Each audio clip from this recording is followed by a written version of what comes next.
बिस्मिल्लाहिर्रहमानिर्रहीम। अस्सलाम वालेकुम। ये पार्ट 6 है। आज हम आपके लिए किताब ला रहे हैं मौत का रक्स। ये नाकाबिले तस्खीर मुजरम का हिस्सा 2 है। ये किताब 2 हिस्सों पर मुश्तमिल है। आवाज तालियावान, मुसन्निफ मजहर कलीम MA। ये किताब आपके लिए book share Pakistan audio library की जानिब से रिकॉर्ड की जा रही है। दीगर मालूमात और किताबों के लिए आप राब्ता कर सकते हैं व्हाट्सएप नंबर 0333249573 और कॉल नंबर 0300291960 पर मोहम्मद अजहर लतीफ से। ये किताब 250 सफ़ात पर मुश्तमिल है। तो चलिए आइए सुनते हैं पार्ट 6 सफ़ा नंबर 127 से। इमरान दफ्तरी कागजात में उलझा हुआ था कि अचानक टेलीफोन की घंटी बज उठी। ये पहला टेलीफोन था, इसलिए इमरान एक लम्हे के लिए चौंका और फिर उसने अपने आप को संभाल कर रिसीवर उठा लिया। यस, मार्क फोकम, इमरान ने लहजे को बावकार बनाते हुए कहा। सर, मैं सिक्योरिटी डायरेक्टर का PA बोल रहा हूँ। मुझे आपको डिस्टर्ब तो नहीं करना चाहिए था, मगर अभी अभी आपके मुलाजिम आर्थर ने फोन किया है। मैंने इसे पूछने की बहुत कोशिश की, मगर वो बज़िद था कि सिक्योरिटी डायरेक्टर से ही बात करेगा। चुनांचे मैंने सोचा कि मैं आपको बता दूं, PA ने मोदबाना लहजे में कहा। ओ, वो पागल है।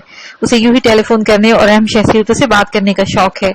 वो मनगढ़ंत और सनसनीखेज कहानियां बनाकर बातें करके लुत्फ हासिल करता है। मैं उसे डांटूंगा। अच्छा, शुक्रिया, इमरान ने कहा, फिर एक झटके से रिसीवर रख दिया। दूसरे लम्हे वो कुर्सी छोड़ चुका था। वो एक लम्हे में समझ गया था कि मुलाजिम ने असली मार्क फोकम ढूंढ निकाला होगा और अब GP5 और बिजली घर के सिक्योरिटी गार्ड भूखे कुत्तों की तरह इस पर झपटने के लिए पर तोड़ रहे होंगे। वो तेजी से दफ्तर से बाहर निकला और फिर उस राहदारी की तरफ बढ़ता चला गया जिसमें असिस्टेंट रॉजर का दफ्तर था। उसे मालूम था कि उसके पास सिर्फ चंद लम्हे हैं और वो एक मजबूत जाल में फंस गया है। एटमी बिजली घर से बगैर इजाजत बाहर जाना नामुमकिन था और इमरान समझता था कि बिजली घर से बाहर जाना सिर्फ इसकी जहानत और खुशकिस्मती पर ही मुनस्सर होगा। जैसे ही वो राजर के दरवाजे पर पहुंचा, राजर का दफ्तर एक बहुत बड़े कमरे पर मुश्तमिल था और सुबह ही इमरान देख चुका था कि राजर का कदोकामत तकरीबन इससे मिलता जुलता है। वो दरवाजा खोलकर अंदर दाखिल हुआ तो राजर जो मेज के पीछे बैठा हुआ था चौंक कर उठ खड़ा हुआ। उसके चेहरे पर हैरत के तासरात थे, क्योंकि आज से पहले खुद मार्क फोकम कभी भी इसके कमरे में नहीं आया था। मिस्टर रॉजर, जल्दी से दरवाजा बंद कर दो, एक अहम बात है, इमरान ने कहा और राजर चौंक कर दरवाजे की तरफ बढ़ा। उसने दरवाजे को अंदर से लॉक किया तो उसी लम्हे इमरान का हाथ बिजली की तेजी से घूमा और राजर की कनपट्टी पर एक पटाखा सा छूट गया। इमरान की जची तुली जरब ने एक लम्हे के लिए राजर को दुनिया माफिया से लाताल्लुक कर दिया था। लड़खड़ा कर गिरते हुए राजर को इमरान ने दोनों हाथों से संभाला और फिर तेजी से घसीट कर मुल्हका गुसलखाने में ले गया। उसके हाथ इंतहाई तेजी से चल रहे थे। इमरान ने चंद ही लम्हों में राजर का लिबास उतार लिया, फिर अपना लिबास सिवाय जैकेट के उतार दिया। जैकेट के अंदरूनी जेबों में उसने मुख्तलिफ किस्म की शीशियां निकाली और तेजी से पहले मास्क मेकअप उतार कर राजर का मेकअप करना शुरू कर दिया। उसे मेकअप करने में सिर्फ 5 मिनट लगे। 5 मिनट बाद वो मुकम्मल तौर पर राजर के मेकअप में आ गया था। उसने राजर का लिबास उतारा और फिर अपनी यूनिफॉर्म राजर को पहनाकर उसने बड़ी तेजी से राजर के चेहरे पर भी मार्क फोकम का मेकअप करना शुरू कर दिया। इस काम में भी उसे सिर्फ 5 मिनट लगे थे। मेकअप करने के बाद इमरान ने बेहोश राजर को गर्दन पर दोनों हाथों से उठाया और फिर साथ ही उसके हाथ दबते चले गए। राजर चंद लम्हों के लिए कसमसाया, मगर इमरान के हाथ किसी जंबूर की तरह राजर की गर्दन दबाते ही चले गए और उसके हाथ उस वक्त हटे जब राजर की रूह कफ से अंसरी से परवास कर गई। इमरान ने राजर के मरते ही उसकी लाश फर्श पर रखी और फिर दरवाजा खोलकर बाहर राहदारी में झांका। राहदारी सुनसान पड़ी थी। इमरान ने राजर की बगलों में हाथ देकर उसे उठाया और फिर तेजी से राहदारी में आ गया। अब उसका रुख तेजी से अपने दफ्तर की तरफ था। इस सारे ऑपरेशन में ज्यादा से 15 मिनट लगे थे और उसे यकीन था बस चंद ही लम्हों की उसके दफ्तर पर धावा बोल दिया जाएगा। और उसे मालूम था कि सिक्योरिटी डायरेक्टर GP5 के आला अफसरान की आमद से पहले ही उसके दफ्तर में न आएंगे, क्योंकि मार्क फोकम अहम तरीन शख्सियत था और सिक्योरिटी डायरेक्टर सिर्फ मुलाजिम की रिपोर्ट पर फौरी एक्शन लेगा। ऐसा मुमकिन ना था। राजर को लिए वो तेजी से दफ्तर में दाखिल हुआ। उसने उसे लॉक मार्क फोकम की कुर्सी पर बैठा दिया और तेजी से खुद दफ्तर से बाहर आ गया। अब वो इंतहाई तेजी से राजर के दफ्तर की तरफ बढ़ता चला गया और फिर जब वो राजर की कुर्सी पर बैठा तो उसने इत्मीनान का एक तवील सांस लिया। इसकी पेशबीनी काम आ गई थी कि इसने जैकेट की जेबों में मेकअप का सामान भी साथ ले लिया था। इमरान की आदत थी कि हर काम करते वक्त आइंदा पेश आने वाले हालात के मुतालिक भी सोच विचार कर लिया करता था। अभी से राजर की कुर्सी पर बैठे चंद ही लम्हे गुजरे थे कि राहदारी में दूर से दौड़ते हुए कदमों की आवाजें सुनाई दी और फिर 2 मुसल्लह सिक्योरिटी गार्ड तेजी से इसके कमरे में दाखिल हुए। इमरान ने चौंक कर सर उठाया और फिर गार्डों को देखकर उसके चेहरे पर हैरत के आसार उभर आए। क्या बात है? इमरान ने राजर के लहजे में पूछा। آپ باس کے کمرے میں چلیں، سیکیورٹی ڈائریکٹر وہاں موجود ہیں۔ گارڈوں نے کہا۔ او سیکیورٹی ڈائریکٹر، مگر کیوں؟ عمران نے بے ساختہ ہونے کی خوبصورت اداکاری کرتے ہوئے کہا۔ جلدی چلیں، گارڈ نے کچھ بتانے کی بجائے تیز لہجے میں کہا، اور پھر عمران سر جھٹک کر کمرے سے باہر آ گیا۔ چند ہی لمحوں میں وہ گارڈوں کے آگے پیچھے چلتا ہوا مارک فوکم کے کمرے میں پہنچ گیا۔ کمرہ لوگوں سے بھرا ہوا تھا۔ عمران نے ریڈ آرمی کے کرنل ہیمرج اور GP5 کے کرنل ڈیوڈ کو بھی وہاں موجود پایا۔ ان دونوں کے علاوہ 4-5 دوسرے افراد بھی وہاں موجود تھے، اور عمران سمجھ گیا کہ یہ بجلی گھر کے آفیسر ہوں گے۔ کرسی پر مارک فوکم کی لاش ابھی تک موجود تھی۔ مسٹر راجر، آج مارک فوکم کی مصروفیات کیا تھیں؟ ایک شخص نے قدرے تحکمانہ لہجے میں کہا۔ مصروفیات؟ مگر باس کو کیا ہوا؟ عمران نے حیرت زدہ لہجے میں کہا۔ یہ مر گیا ہے، اس کا گلا گھونٹ کر اسے ختم کر دیا گیا ہے۔ اسی شخص نے جواب دی۔ او، مگر راجر نے کچھ کہنا چاہا۔ جو میں پوچھ رہا ہوں وہ بتاؤ، اور سنو، یہ بجلی گھر کی بقا کا مسئلہ ہے، اس لیے جھوٹ بولنے کی ضرورت نہیں۔ اس شخص نے سخت لہجے میں کہا۔ جناب، مجھے بھلا جھوٹ بولنے کی کیا ضرورت ہے؟ حسب معمول میں نے باس کے ساتھ پورے شعبے کا راؤنڈ لگایا، اور پھر باس کو دفتر میں چھوڑ کر میں اپنے دفتر چلا گیا، اور اب میں آپ کے بلانے پر یہاں آیا ہوں۔ عمران نے جواب دیا۔ کیا مارک فوکم نے کسی مشین کو چھیڑا تھا؟ کرنل ڈیوڈ نے پوچھا۔ نہیں جناب، وہ بس چند لمحوں کے لیے ہر مشین کے پاس رکے اس کی کارکردگی کو نظروں ہی نظروں میں چیک کر کے آگے بڑھ جاتے تھے۔ انہوں نے کسی مشین کو انگلی تک نہ لگائی تھی، عمران نے جواب دیتے ہوئے کہا۔ کیا وہ روزانہ یہی کرتے تھے؟ کرنل ڈیوڈ نے دوسرا سوال کیا۔ جی ہاں، روزانہ، عمران نے جواب دیا۔ جہاں تک میرا خیال ہے کہ عمران اب بھی بجلی گھر میں موجود ہے، یہ لاش اس مجرم کی نہیں ہے۔ کرنل ہیمرج نے پہلی بار زبان کھولی۔ مجرم؟ اس نے یوں چونک کر کہا جیسے اس کی یہ بات سن کر بڑی حیرانی ہوئی ہو۔ مسٹر راجر، تم اس شعبے کے اسسٹنٹ ہو، اس لیے بہتر ہے کہ تم پوری بات سن لو کہ آج صبح مارک فوکم کی جگہ ان کے میک اپ میں کوئی مجرم یہاں آیا، اور جب ہمیں اس کے نقلی ہونے کی اطلاع ملی تو ہم یہاں آ گئے، مگر یہاں یہ مردہ پائے گئے۔ اب ظاہر ہے کہ اس نے اپنے آپ کو تو گلا نہیں دبا کے مارا۔ اس شخص نے جس نے پہلے طور پر راجر سے سوال کیا تھا تفصیل بتاتے ہوئے کہا۔ ہاں، یہ بات تو درست ہے، مگر مجرم کہاں ہے؟ بجلی گھر سے باہر جانے کا تو سوال ہی پیدا نہیں ہوتا، کیونکہ باہر جانے والے دروازے پہلے سے کبھی نہیں کھلتے۔ راجر نے کچھ سوچتے ہوئے کہا۔ یہی تو پوائنٹ ہے کہ مجرم اس وقت بھی بجلی گھر میں موجود ہے، ہم اسے ضرور پکڑ لیں گے، پورے بجلی گھر کی تلاشی لیں گے، ایک ایک آدمی کا چہرہ چیک کریں گے، مگر سوال یہ ہے کہ آخر مجرم مارک فوکم کے روپ میں یہاں کیا کرنے آیا تھا، اور وہ مارک فوکم کے لباس میں یہاں آنے سے اس کے یہی اندازہ ہوتا ہے کہ اس نے کوئی گڑبڑ کی ہے۔ جناب، میرے راستے میں تو اور میرے سامنے میں تو کچھ نہیں ہوا، آپ شعبہ چیک کر لیں، ہو سکتا ہے کہ باس دوبارہ وہاں گیا ہو۔ عمران نے کہا۔ وہ ہم معلوم کر چکے ہیں، مجرم وہاں دوبارہ نہیں گیا۔ اس شخص نے کہا۔ پھر میں کیا کہہ سکتا ہوں؟ عمران نے کندھے چکاتے ہوئے کہا۔ میرا خیال ہے ہمیں پوری توجہ مجرم پکڑنے میں صرف کرنی چاہیے، اگر وہ ہاتھ آ گیا تو پھر اس سے اصل حقیقت بھی اگلوائی جا سکتی ہے۔ کرنل ڈیوڈ نے کہا۔ میرا خیال ہے کہ سب سے پہلے اس لاش کا میک اپ صاف کرنا چاہیے۔ میرا خیال ہے کہ اس کا اصل چہرہ سامنے آتے ہی ہم مجرم کو پکڑ لیں گے، کیونکہ ظاہر ہے مجرم نے اس کے اصل چہرے پر مارک فوکوں کا میک اپ کر کے خود اس کا روپ دھارا ہوگا۔ کرنل ہیمرج نے کہا۔ سب اسے تحسین امیز نظروں سے دیکھنے لگے، کیونکہ واقعی یہ زبردست پاور پوائنٹ تھا۔ اور پھر سیکیورٹی ڈائریکٹر نے گارڈ کو اندر آنے کا کہا، اور عمران دل ہی دل میں مسکرا دیا، کیونکہ اسے علم تھا کہ جو پینسل میک اپ اس نے اپنے اور راجر کے چہرے پر کیا ہے اس کے توڑ ان کے پاس اور ان کے بس کا نہیں ہے۔ عمران نے یہ سب کچھ سوچ کر ہی قدم اٹھایا تھا۔ اگر میک اپ اتنی آسانی سے اتر جاتا تو یقیناً اس سے بڑا احمق کوئی نہ ہوتا، کیونکہ میک اپ صاف ہوتے ہی راجر کا چہرہ سامنے آ جاتا اور پھر اس کی گرفتاری تو ظاہری تھی۔ چنانچہ وہی ہوا۔ سیکیورٹی ڈائریکٹر کی زبردست کوششوں کے باوجود راجر کے چہرے سے مارک فوکم کا میک اپ صاف نہ ہوا۔ کمال ہے، یہ کس قسم کا میک اپ ہے؟ کرنل ہیمرج نے حیران ہوتے ہوئے کہا۔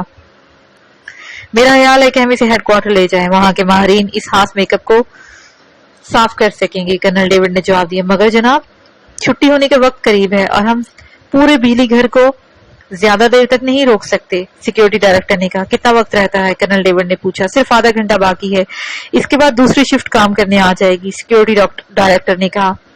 میرا خیال ہے کرنل ڈیوڈ، آپ اس لاش کو لے جائیں، میں گیٹوں پر میک اپ چیک کرنے کا سامان مہیا کرتا ہوں، کرنل ہیمرج نے کہا۔ مگر کرنل ہیمرج، جب اس لاش کا میک اپ صاف نہیں ہوگا تو آخر مجرم میک اپ میں کیسے پہچانا جائے گا؟ مجرم کا میک اپ پھر کیسے صاف ہوگا؟ کرنل ڈیوڈ نے کہا۔ ہاں، یہ بات تو ہے، کرنل ہیمرج نے جواب دیا۔ میرا خیال ہے کہ مجرم اتنی جلدی اس شعبے سے باہر نہیں جا سکے گا، اسی لیے بہتر یہی ہے کہ اس شعبے کے ہر فرد کو روک لیا جائے۔ کرنل ڈیوڈ نے کہا، دوسرے شعبے کو روکنے کی بجائے کیوں نہ ہم صرف ان افراد کو روک لیں جن کا قد و قامت مارک فوکم سے ملتا جلتا ہو۔ سیکیورٹی ڈائریکٹر نے تجویز پیش کی۔ اوہ ویری گڈ، یہ ٹھیک رہے گا، اس طرح کام آسان ہو جائے گا۔ کرنل ڈیوڈ اور کرنل ہیمرج نے جواب دیا، ٹھیک ہے مسٹر راجر، تم ایسا کرو کہ مارک فوکم کے قد و قامت سے ملتے جلتے سب لوگوں کو کوشش کر کے حال میں جمع ہونے کا حکم دو، اور دیکھو کوئی ایسا شخص نہ رہ جائے جو اس سے ملتا جلتا ہو۔ سیکیورٹی ڈائریکٹر نے راجر سے مخاطب ہو کر کہا، بہتر جناب، اگر آپ کہیں تو میں خصوصی طور پر شعبے کے مشینوں کو چیک کر لوں تاکہ مجرم نے اگر کوئی گڑبڑ کی ہو تو پتہ چل جائے۔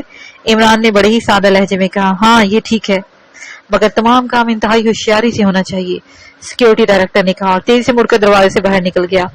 اس نے بڑی فرش شناسی کا مظاہرہ کیا اور چیف فورمین کے ساتھ مل کر تمام مشینوں کا اچھی طرح جائزہ لیا، مگر ظاہر ہے مشینوں کو باہر سے دیکھ کر کوئی گڑبڑ چیک نہ کی جا سکتی تھی اور اتنی پیچیدہ مشینری کا کھولنا ناممکن تھا، اس لیے تھوڑی ہی دیر میں اس نے اوکے کی رپورٹ سیکیورٹی ڈائریکٹر کو پہنچا دی اور پھر پورے شعبے میں سے اس نے 10 افراد کو مین ہال میں اکٹھا کیا اور اسے انسانی فطرت کا اچھی طرح اندازہ تھا کہ سامنے کی چیز کو انسان ہمیشہ نظر انداز کر دیتا ہے۔ اسے یقین تھا کہ سیکیورٹی ڈائریکٹر اس کی ذات کو نظر انداز کر دے گا اور باقی لوگوں کو چیک کرے گا۔ اسے یہ حال ہرگز نہ آئے گا کہ خود راجر کا قد و قامت بھی مارک فوکم سے ملتا جلتا ہے۔ چنانچہ وہی ہوا، ان 10 افراد کو تفصیلی طور پر چیک کیا گیا، مگر نتیجہ 0 تھا۔ کرنل ڈیوڈ اور کرنل ہیمرج راجر کی لاش کو لے کے جا چکے تھے اور پھر آدھے گھنٹے کے بعد وہاں سے مایوس کن رپورٹ ملی۔ جی پی 5 کے ماہرین بھی اس میک اپ کو صاف نہ کر سکے تھے اور وہ کر بھی نہ سکتے تھے کیونکہ یہ عمران کا اپنا ہی تیار کردہ میک اپ تھا اور عمران نے اس میک اپ کے فارمولے کو بھی انسانی نفسیات کو سامنے رکھ کر ہی بنایا تھا۔ یہ میک اپ صرف سادہ پانی سے صاف کیا جا سکتا تھا، جبکہ اسے معلوم تھا کہ ماہرین دنیا بھر کے کیمیکل سے اسے صاف کرنے کے لیے آزمائیں گے، لیکن سادہ پانی سے صاف کرنے سے کسی کو خیال تک نہ آئے گا۔ کرنل ڈیوڈ کے حکم پر ہی پوری شفٹ سے مارک فوکم کی قد و قامت سے ملتے جلتے افراد کو روک کر مختلف گاڑیوں میں جی پی 5 کے ہیڈ کوارٹر بھجوا دیا گیا۔ ان کی تعداد 150 کے لگ بھگ تھی اور وہ اس قسم کے اقدامات سے حیران تھے، مگر چونکہ حکم جی پی 5 کا تھا اس لیے وہ سب خاموش رہے۔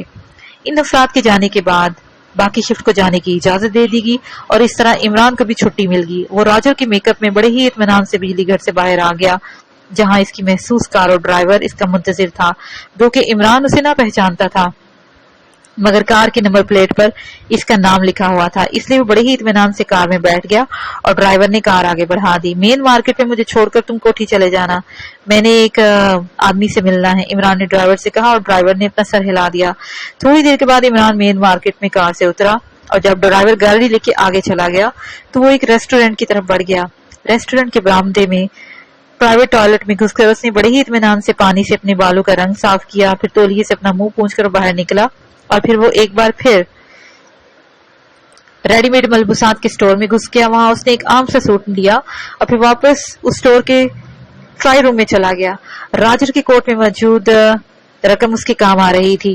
ٹرائی روم میں سے یونیفارم بدل کر اس نے اپنا دوسرا سوٹ پہنا اور پھر اس یونیفارم کو لفافے میں ڈال کر وہ سٹور سے باہر آ گیا۔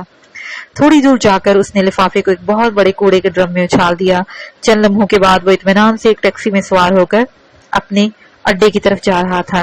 عمران کو معلوم تھا کہ اب ایٹمی بجلی گھر کو تباہ ہونے سے کوئی نہیں بچا سکتا۔ اڈے میں وائرلیس آپریشن مشین موجود تھی جہاں وہ بڑے اطمینان سے بیٹھ کر بجلی گھر کے تابوت میں آخری کیل ٹھونک سکتا تھا۔ نیا پیراگراف۔ ابو نافع عمران کو یعقوب کالونی کے مارک فوکم کی کوٹھی کے قریب چھوڑ کر آگے بڑھ گیا۔ اس وقت وہ میک اپ میں تھا اور جس کار میں سوار تھا وہ کسی پروفیسر ونسکی کے نام پر رجسٹر تھی۔ ابو نافع چونکہ گوریلا گروپ کا انچارج تھا، اس نے حفظ المتقدم کے طور پر اس نے کئی اڈے بنا رکھے تھے اور پروفیسر کی شناخت بھی اس کی اپنی ذات تھی کا دوسرا نام تھا۔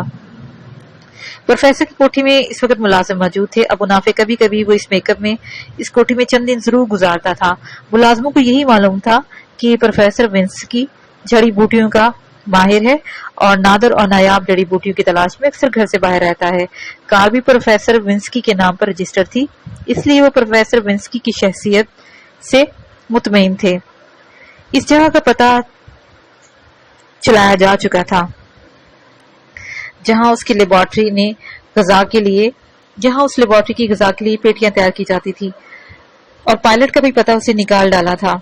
उसके ख्याल के मुताबिक कैप्टन शकील पायलट की कद्दूकामत में बिल्कुल फिट बैठता था, इसलिए उसने कैप्टन शकील को भी अपनी कोठी पर बुला लिया था ताकि इमरान को छोड़ने के बाद वो कैप्टन शकील के साथ उस पायलट के फ्लैट में पहुंच जाए। पायलट कमारा था और फ्लैट में बिल्कुल अकेला रहता था।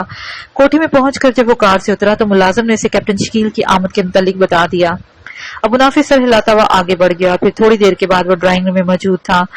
यहाँ कैप्टन शकील एक सोफे पर बैठा हुआ एक रसाले के मुताले में मसरूफ था।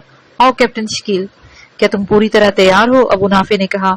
हाँ, कैप्टन शकील ने कहा, और फिर उठ खड़ा हुआ। सोफे के साथ ही पड़ा हुआ हैंडबैग उसने उठा लिया और फिर अबू नाफी के पीछे चलता हुआ वो कार में पहुंच गया। थोड़ी देर के बाद उनकी कार पायलट की रहायशगाह की तरफ उड़ी चली जा रही थी। अबू नाफी की मालूमात के मुताबिक उस वक्त पायलट अपने फ्लैट में बैठा टीवी देखने में मसरूफ होगा। थोड़ी देर के बाद अबू नाफी ने कार एक बड़े से होटल की पार्किंग में रोकी और फिर भी दोनों इसमें से उतरकर तेजी से इस इमारत की तरफ बढ़ते चले गए जिसकी दूसरी मंजिल पर पायलट का फ्लैट था। सीढ़ियां चढ़कर वो फ्लैट के दरवाजे पर पहुंचे तो राहदारी खाली पड़ी थी। अबू नाफी ने कॉल बेल का बटन दबा दिया। चंद लम्हों के बाद दरवाजा एक झटके से खुला और अबू नाफी और कैप्टन शकील पायलट को धकेलते हुए अंदर दाखिल हुए। क्या? पायलट ने बुखलाए हुए लहजे में कहा। GP5, अबू नाफी ने सख्त लहजे में कहा, और पायलट खामोश हो गया क्योंकि GP5 का नाम सबके लिए ही हवा था। अभी थोड़ी देर पहले तुम्हारे पास कौन आया था? अबू नाफी ने सख्त लहजे में कहा। मेरे पास तो कोई भी नहीं आया।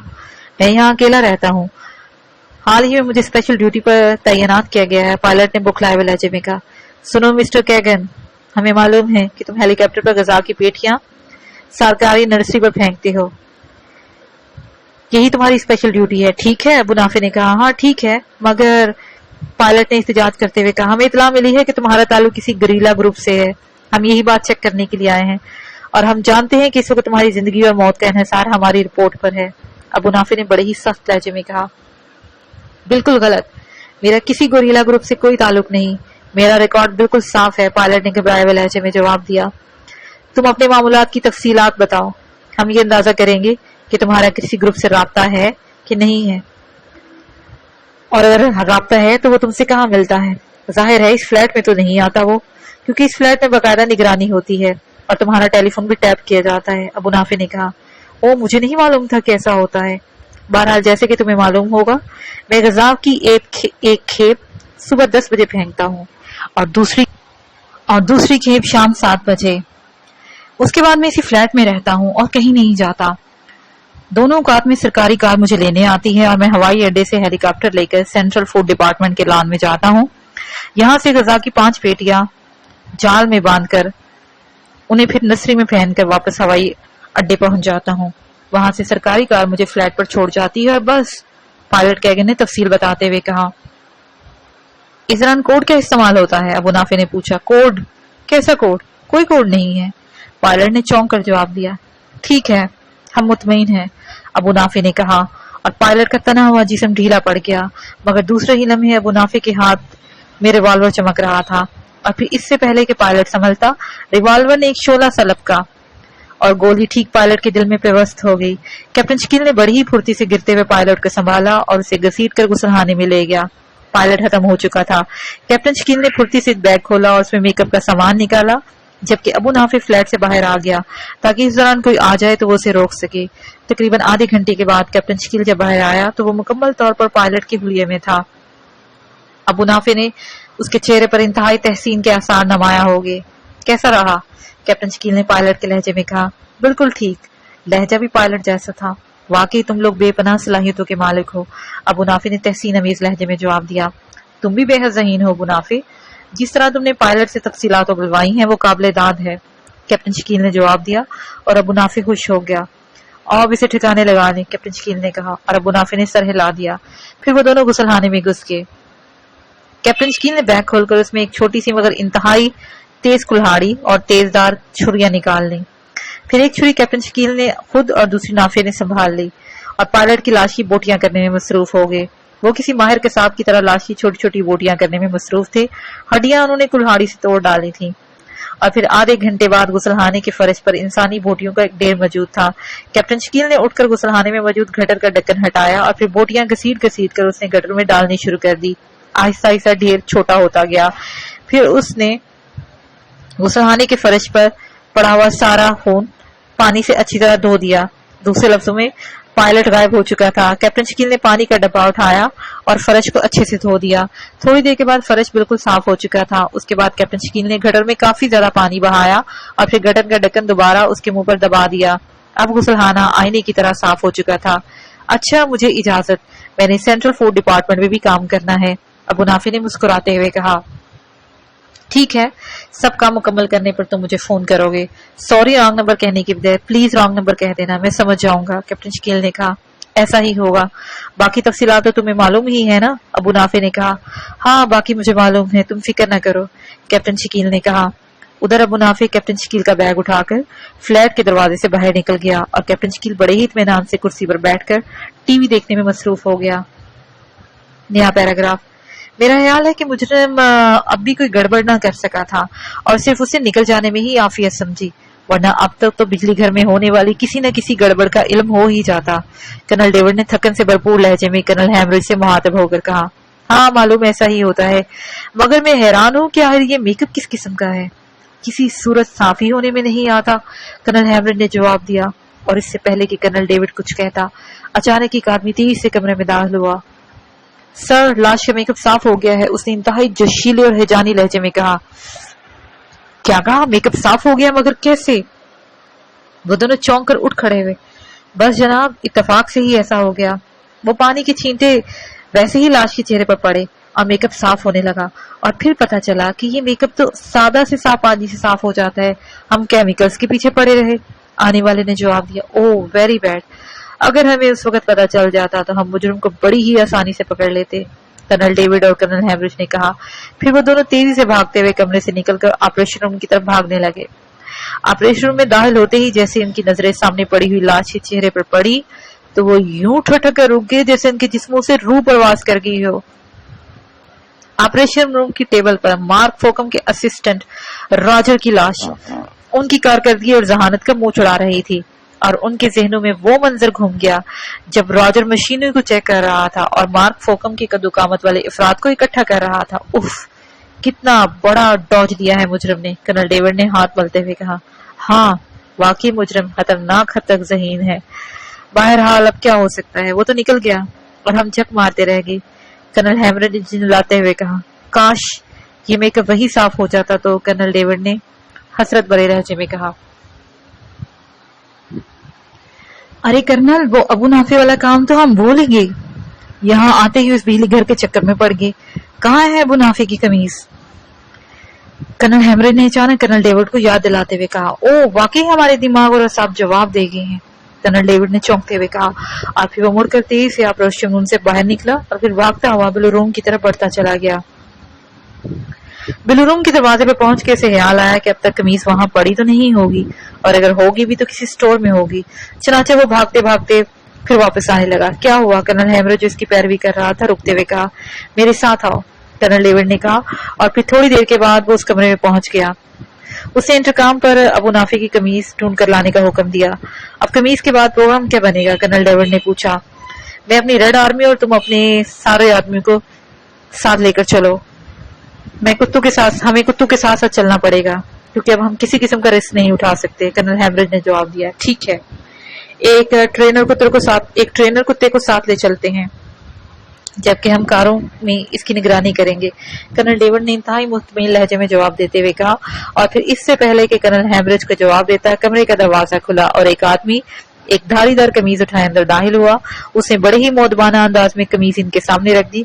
क्या तुम्हें यकीन है कि ये वही कमीज है जो वो नाफे ने पहन रखी थी? कर्नल डेविड ने तहमकाना लहजे में पूछा। यस सर, ये वही कमीज है, इसके साथ लगी हुई चिट पर पूरी तफसील मौजूद है, कमीज ले आने वाले ने मौदबाना लहजे में जवाब दिया। ठीक है, तुम जा सकते हो, कर्नल डेविड ने कमीज उठाकर उस पर लगी हुई चिट पर नजरें दौड़ाते हुए कहा और कमीज ले आने वाला सलाम करके कमरे से बाहर निकल गया।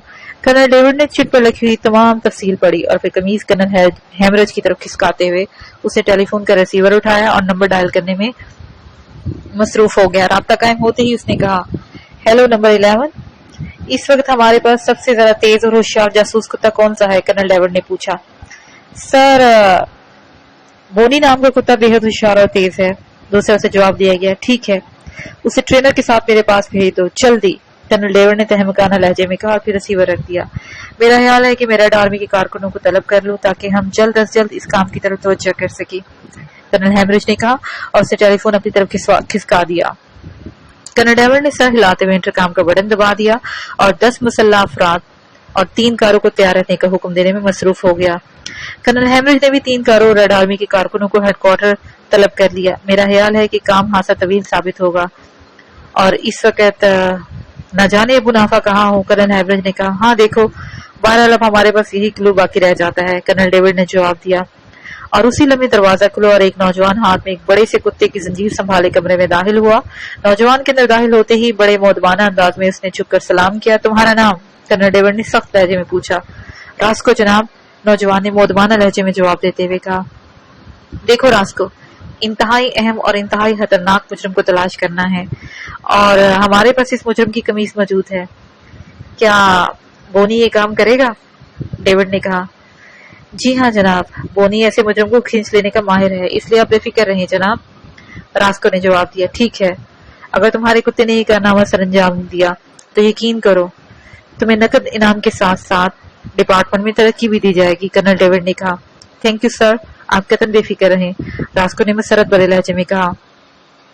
یہ مجرم کی قمیص ہے، ہم 6 کاروں میں تمہاری نگرانی کریں گے، تمہیں خود بھی بے حد ہوشیار اور محتاط رہنا ہوگا، کرنل ڈیوڈ نے کہا۔ اب بے فکر رہیں جناب، راسکو نے آگے بڑھ کر ابو نافع کی قمیص لیتے ہوئے کہا۔